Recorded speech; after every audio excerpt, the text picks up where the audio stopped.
अस्सलामुअलैकुम दोस्तों, welcome back to our channel find Urdu. Hegemony hegemony का मतलब है बरतरी, हुकूमत, गलबा। हेगेमनी का मतलब है किसी मुल्क, ग्रुप या शख्स की दूसरों पर बरतरी या गलबा।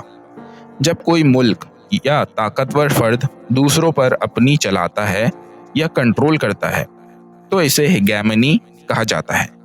ये अक्सर पॉलिटिक्स और इंटरनेशनल रिलेशंस में इस्तेमाल होता है। The country's economic hegemony made it a global leader. इस मुल्क की माशी बरतरी ने उसे एक आलमी रहनुमा बना दिया। तो दोस्तों, हेगेमनी का मतलब है किसी की बरतरी या दूसरों पर कंट्रोल। ये पॉलिटिक्स, पावर और इंटरनेशनल रिलेशंस में यूज होता है। उम्मीद है अब आपको हेगेमनी का मतलब समझ में आ गया होगा। मिलते हैं नेक्स्ट वीडियो में। शुक्रिया।